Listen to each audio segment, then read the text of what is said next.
The shorter your sleep, the shorter your life. The decimation of sleep throughout industrialized nations is having a catastrophic impact on our health, our wellness, even the safety and the education of our children. It's a silent sleep loss epidemic, and it is fast becoming one of the greatest public health challenges that we face in the 21st century. The disruption of deep sleep is an underappreciated factor that is contributing to cognitive decline or memory decline in aging, and most recently we've discovered in Alzheimer's disease as well. There's a structure that sits on the left and the right side of your brain called the hippocampus. It's very good at receiving new memory files and then holding on to them. Yet in those people who are sleep deprived, we actually couldn't find any significant signal whatsoever. Without sleep, the memory circuits of the brain essentially become waterlogged, as it were, and you can't absorb new memories.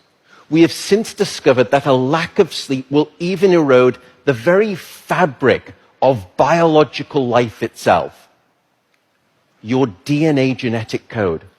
So here in this study, they took a group of healthy adults and they limited them to 6 hours of sleep a night for 1 week. And then they measured the change in their gene activity profile relative to when those same individuals were getting a full 8 hours of sleep a night. And there were two critical findings.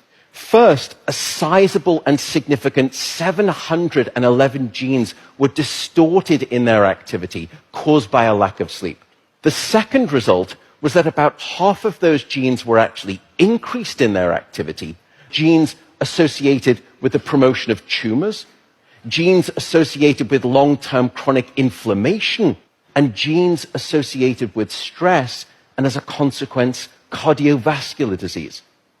There is simply no aspect of your wellness that can retreat at the sign of sleep deprivation and get away unscathed. And at this point, you may be thinking, oh my goodness, how do I start to get better sleep? What are your tips for good sleep?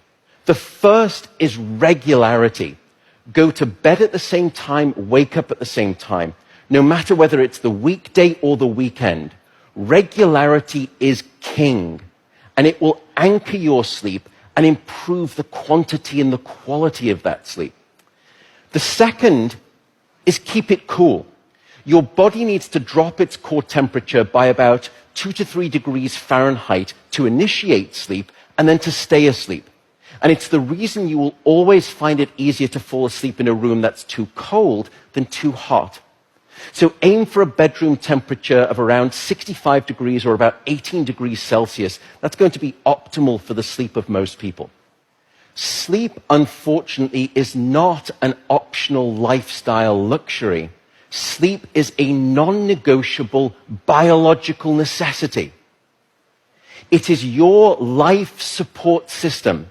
And with that soapbox rant over, I will simply say good night, good luck, and above all, I do hope you sleep well.